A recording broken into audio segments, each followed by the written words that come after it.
Pen और Gwen एक mission पर थे जब अचानक पूरी दुनिया की घड़ियां रुक गईं। सड़क पर चलती गाड़ियां बीच रास्ते में जम गईं, परिंदे हवा में ठहर गए। केवल पेन को ही लग रहा था कि समय अब भी बह रहा है। तभी अचानक एक चमकदार पोर्टल खुला और बाहर निकले प्रोफेसर पैराडॉक्स। उन्होंने कहा, पेन, टाइमलाइन टूटने वाली है। तुम्हारे किसी फैसले ने भविष्य में ब्रह्मांड को मिटा दिया है। बेन चौंक गया, लेकिन मैंने तो कुछ किया ही नहीं। पैराडॉक्स ने उसे एक दूसरी टाइमलाइन दिखाई। उसमें एक और बेन था, लेकिन उसके पास ओमनिट्रिक्स नहीं था। इसके बजाय उसके पास एक अजीब काला वर्जन था जिसे क्रोनाट्रिक्स कहा जाता था। वह बेन एलियन में नहीं बदल रहा था, बल्कि समय को अपनी मर्जी से रोक और मोड़ रहा था। ग्वेन ने पूछा, तो ये दूसरा बेन है कौन?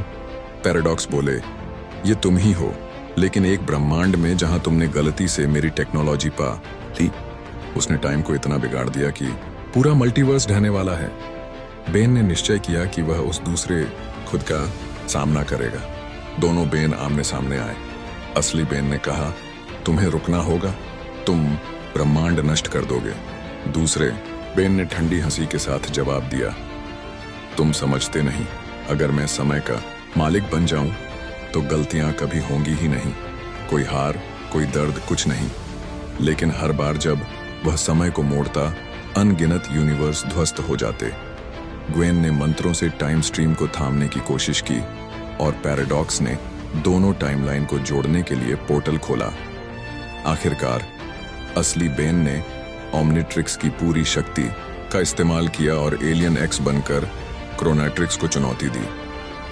दोनों बेन समय के बाहर खड़े होकर लड़े, जहां सेकंड और साल का फर्क मिट चुका था। अंत में असली बेन ने समझाया, गलतियां जरूरी हैं, वही हमें इंसान बनाती हैं। अगर तुम उन्हें मिटा दोगे तो ब्रह्मांड का कोई मायना नहीं बचेगा। दूसरे पेन ने रोते हुए क्रोनाट्रिक्स छोड़ दिया और धीरे धीरे टाइम स्ट्रीम में घुल गया।